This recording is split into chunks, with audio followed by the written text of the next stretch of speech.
na região metropolitana. Nós estamos aí a bordo do Globocop, sobrevoando a rodovia dos imigrantes. As informações ao vivo com o repórter Wallace Lara. Wallace, bom dia, boa tarde, meio-dia agora. Boa tarde, Chico. Péssima notícia para quem tem que descer para o litoral. 100 caminhões estão parados na altura do quilômetro 32 da rodovia dos imigrantes. Eles estão bloqueando aí o primeiro pedágio. O clima é tenso também na rodovia Anchieta, onde a Ecovias e a Polícia Rodoviária impedem um protesto semelhante. A manifestação é contra a decisão da Secretaria Estadual dos Transportes, que a partir do próximo dia 1º vai oferecer um desconto de 20% nos pedágios para ônibus e caminhões. Para eles, o desconto é insuficiente. Eles também estão concentrados na rodovia Washington Luiz, próximo a São Carlos, e na rodovia Anhanguera, em Limeira. E veja agora os outros assuntos que nós vamos conversar com o nosso convidado especial de hoje, o governador Mário Covas. Segurança. Transporte. Educação. Moradia. Saúde. Governador reeleito Mário Covas diz o que vai acontecer com São Paulo nos próximos 4 anos. São Paulo meu pedaço. Está na hora do SPTV.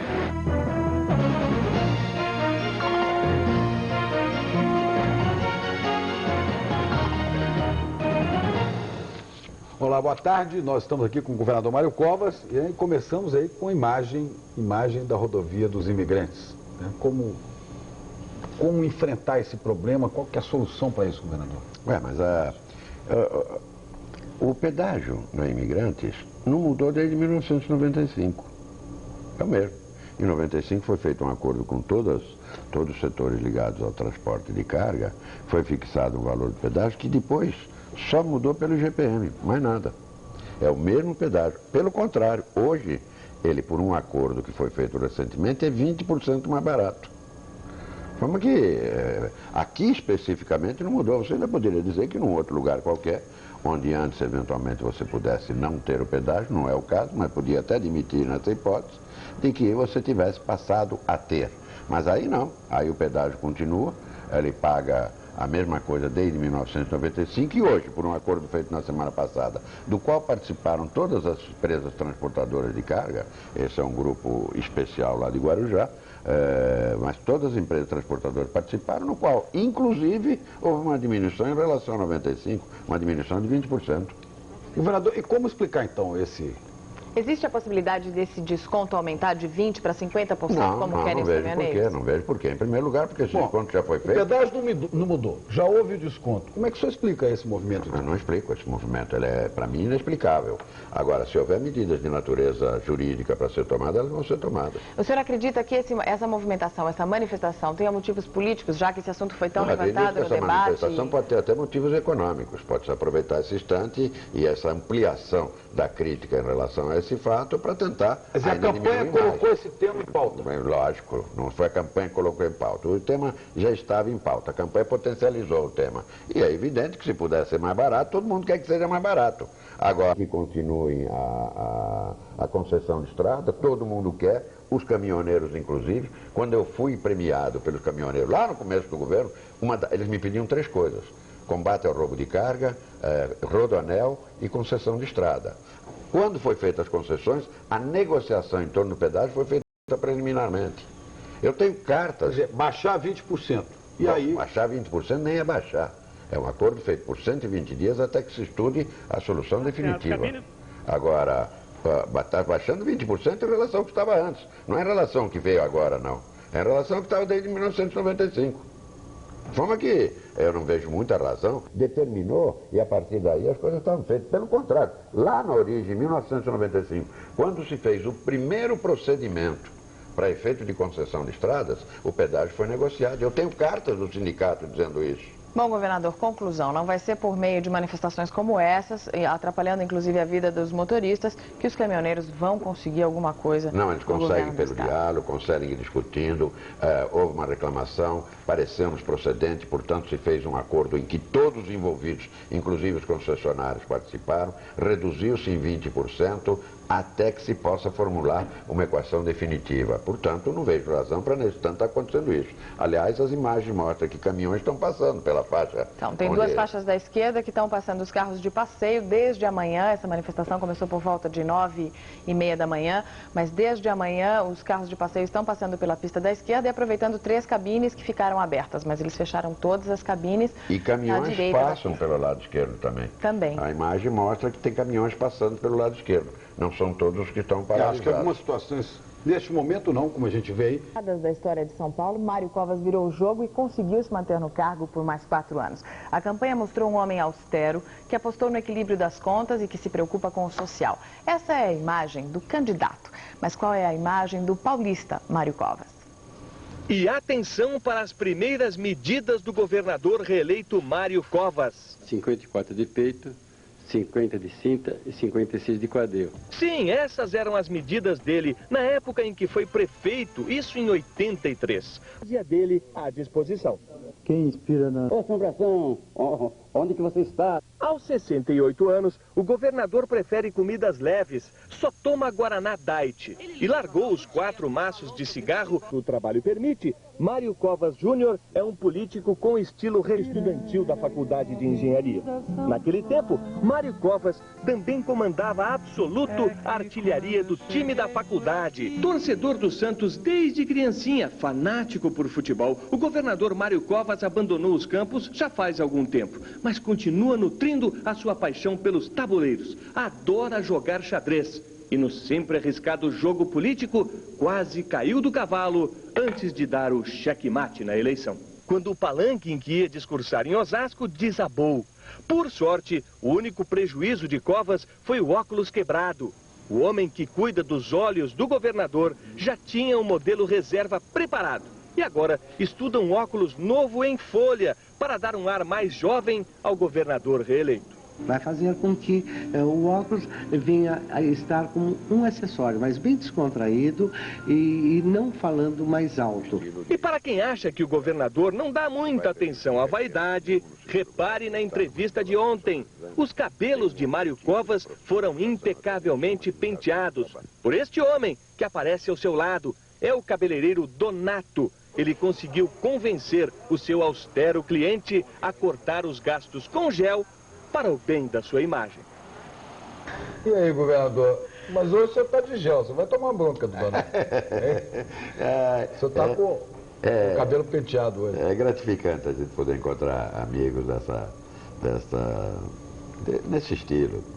A pessoa que dedica parte da sua simpatia, do seu profissionalismo para cuidar do visual da gente, outros que cuidam da roupa, etc. E com os quais a gente acaba fazendo uma amizade muito grande, na qual a gente inclui cada um deles no rol de amizades melhores. Eu acho isso bacana. E o senhor vai cuidando da saúde também, né? 4 maços de cigarro por dia. Não, mas isso era é exagero. Há 11 anos atrás. 11 não, peraí. Era Maria Fumaça. 83. 83? 83 ainda era. Eu tive o meu infarto em 85, logo depois de ter sido escolhido candidato.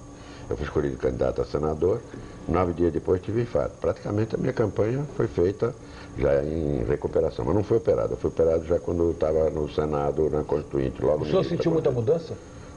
Se de fumar? Total. Ela começou no meio do corpo. Né? A barriga começou a crescer, etc. É a primeira consequência. Primeiro porque você começa a fazer coisas que você não fazia. A comida passa a ter gosto. Não é? Portanto, você come muito mais. O vício do cigarro tem qualquer coisa de mecânico, esse negócio de acender, pôr a mão, etc. E, portanto, você substitui isso por alguma coisa, você come muito mais, você come fora de hora, você come bala, você come chocolate, você come uma porcariada danada. E, portanto, você muda, inclusive, fisicamente. Mas você começa a reencontrar coisas que você não tinha perdido de vista. Eu, no final... Eu falo isso porque eu acho que isso é uma afirmativa positiva para quem ouve. Eu acho que fumar acaba levando necessariamente a um susto. Necessariamente mais cedo ou mais tarde? Na melhor das hipóteses. E, portanto, eu conto isso porque eu parei. Não é porque deixei de gostar. Até hoje eu sinto uma certa falta do cigarro. Mas parei porque tomei um susto e achei que tinha 2 alternativas. E, portanto, quem está fumando... corre o risco de ter esse susto a qualquer hora. Melhor é não fumar.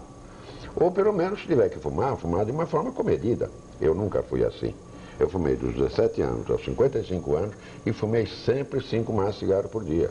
É quase impossível você comprar. E eu sei que é assim porque não era nem eu que comprava. Eu estava na prefeitura. Quem comprava era o rapaz que trabalhava lá. Era um pacote dia sim, dia não.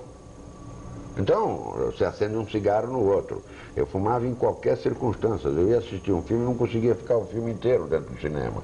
Eu era obrigado a ir para trás da cortina para ver simultaneamente o filme e acender o cigarro. Se eu acordasse durante a noite, eu acordava e fumava. Quer dizer, a casa era empesteada. Então, se você me pergunta se o cigarro é um bom companheiro, é um companheiro extraordinário. Você está num lugar que você não conhece ninguém, você pendura no cigarro. Você está numa conversa onde você precisa de tempo para pensar, o cigarro é uma excelente muleta. O cigarro dizia até que o cigarro é melhor do que o cachorro. O cachorro não é o maior amigo do homem, é o cigarro. Porque o cigarro você pode botar fogo, se botar no cachorro ele acha ruim. Então, mas olha, se eu posso dar um conselho, eu não sou daqueles que se vangloriam do fato de ter largado. Para mim foi um esforço grande, sim. Mas se eu pudesse dar um conselho é que não fumasse, não. Ela não traz grandes vantagens, o cigarro não traz grandes vantagens, não traz nenhuma vantagem. Embora represente uma saída, uma alternativa, uma bifurcação pela qual você pode enveredar. Mas melhor não fumar. Bom, vamos falar para frente, vamos falar agora da questão do desemprego. O combate ao desemprego é um dos maiores desafios do governador reeleito Mário Covas. Os maiores desafios do país. Em São Paulo são 4 milhões de desempregados em todo o estado. 1.600.000 desempregados só na Grande São Paulo. Emprego aqui no SPTV, governador, é assunto para Rosângela Santos. Rosângela, fala aí. Pois é, Chico. Há exatamente um mês, o SPTV mostra um quadro diário com ofertas de emprego na região metropolitana. As vagas são oferecidas pelo Centro de Solidariedade ao Trabalhador. A procura é grande, com longas filas desde a madrugada. Muita gente tem reclamado da demora no atendimento e a diretoria do centro tenta solucionar o problema com a distribuição de senhas. Eu fui lá conferir. Quando as 2.500 senhas começam a ser distribuídas às 6 horas da manhã, a fila já está dobrando o quarteirão. Que horas o senhor chegou aqui? 6h30. Cheguei aqui, era 10 para 6. 15 para 5. Sandra chegou às 15 para as 4 da madrugada. Pegou a senha de número 52. Foi atendido? Já foi. Conseguiu? Consegui, estou esperando só um retorno, né? Eles estão ligando para a empresa, mas consegui. Conversar, ler, fazer palavra cruzada ou crochê. Cada pessoa espera em média 3 horas na fila. Adilson saiu de casa na Zona Leste às 3h30 da manhã, chegou aqui só 2 horas depois e foi atendido às 8h15. Mas não reclama do sacrifício. Ele tem um filho pequeno, mora com 6 irmãos e todos na casa estão desempregados. Às vezes falta o leite, eu fico preocupado. E a gente fica... A gente só não rouba porque vai preso, né? 100 funcionários começam a cadastrar os candidatos às 7 horas da manhã. Por dia são feitos 4.500 atendimentos. Mas isso inclui também o seguro-desemprego e as pessoas que já recrutadas são chamadas para serem encaminhadas às empresas. As senhas distribuídas todos os dias estão terminando de manhã. Hoje, às 10 horas, ainda restavam 500 senhas. Apesar dos problemas, esses trabalhadores resistem à crise. O candidato a motorista Márcio, que mora em Itaquera, é um exemplo. O bom humor, ele não perde nunca. É o que está me segurando, né? O bom humor, né? E aonde você queria mais emprego? Manobrista, o que tiver eu tô. Na Globo não tem não? Para diminuir a espera e agilizar o atendimento, o centro está providenciando o chamado terceiro turno.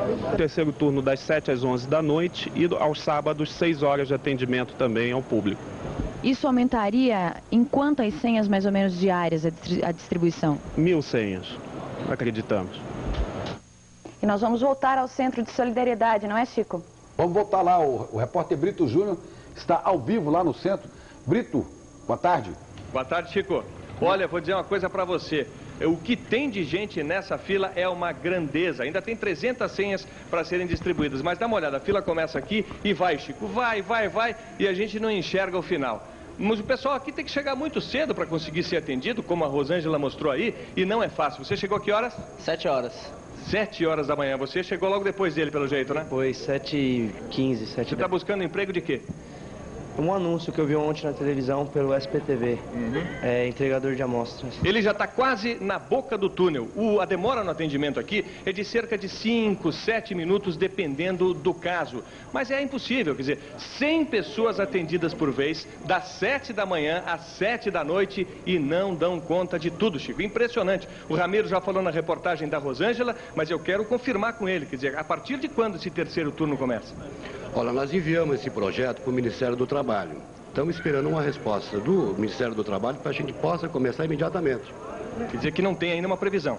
Não, não temos, porque eles não deram a resposta para nós. Eu acredito que essa semana, até sexta-feira, venha essa resposta para a gente. Tá bom. Obrigado, Ramiro. Bom, como vocês podem ver aí, o desemprego é tão grande, né, que o pessoal aqui do sindicato está tendo que trabalhar em terceiro turno, vai ter que trabalhar num turno a mais para dar conta de tanta gente aqui. Brito, aí no Centro de Solidariedade, essas pessoas chegam, né, fazem o cadastro, mostram o que são capazes de fazer e o empresário telefona para ir para oferecer as vagas que ele tem na sua empresa, não é assim? Exatamente, os empresários colocam as vagas à disposição, as pessoas vêm aqui, preenchem um cadastro, esse cadastro é avaliado pela empresa e a empresa chama então esse trabalhador que vai lá, conversa mais de perto com aqueles que estão dando o emprego, com a seleção da empresa, e aí então se decide se ele vai ou não ganhar o emprego, Chico. Ok. Rosângela, vamos ver aí as ofertas de emprego de hoje. Você tem ofertas, eu sei que são 20 mil vagas mais ou menos que estão abertas aí, né?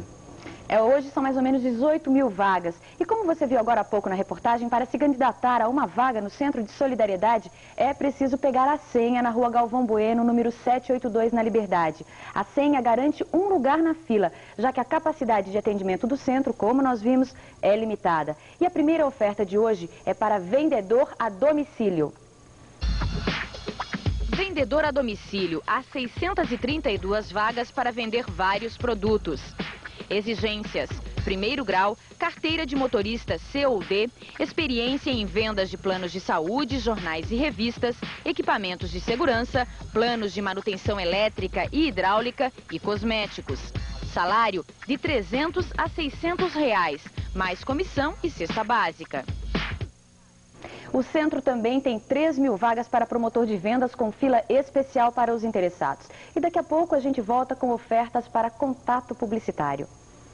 Montei, governador, uma saída encontrada usando, inclusive, recursos do próprio trabalhador, que é do Fundo para o Trabalhador do FAT, não é?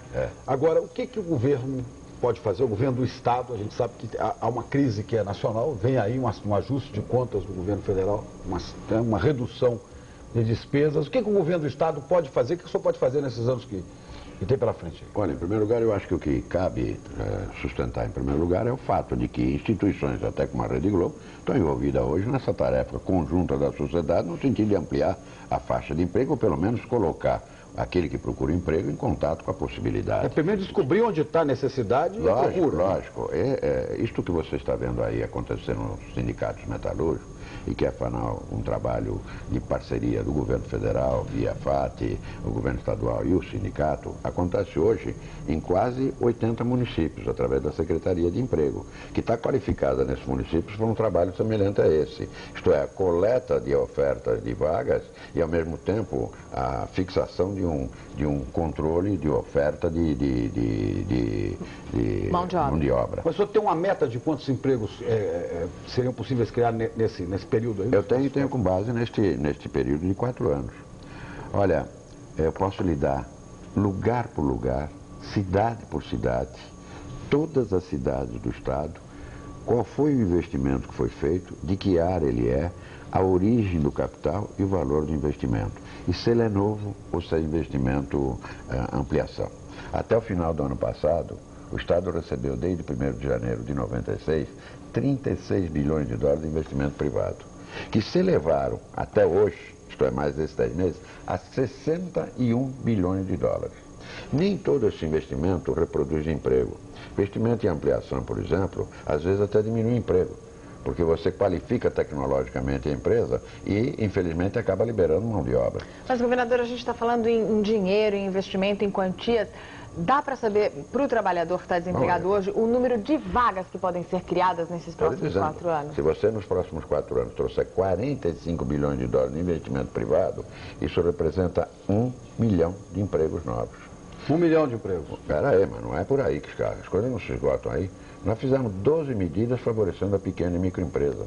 E essa é a grande fornecedora de emprego. Uma pequena e microempresa oferece 7 empregos por unidade. Isso está aguardando também o resultado que possa vir? Não estou aguardando, eu tenho medida disso. Nós fizemos um censo na junta comercial, pelo qual se fixou o número de empresas existentes no Estado. Havia 3 milhões de empresas na junta comercial, o censo feito mostrou que eram 800 mil. Olha, de lá para cá, através do índice chamado ligação elétrica, criaram-se 155 mil empregos. Bom, daqui a pouco a gente vai falar também, além de empregos, a gente vai falar de segurança, são os novos rumos da metrópole, um grande desafio para os próximos 4 anos de governo. E a gente volta a voar aí no Globocop com o repórter Wallace Lara, que continua em Imigrantes, né, Wallace? É isso mesmo, Chico, e olha só, como bem viu o governador reeleito Mário Covas, uma parte está conseguindo passar. Por esta faixa, seguem carros de passeio e ônibus, essa faixa aí do lado, tá? A Ecovias está aconselhando, a situação não está boa, os motoristas que querem descer para Santos a utilizar o caminho alternativo da rodovia Anchieta, onde o protesto foi impedido. Daqui a pouco a gente volta.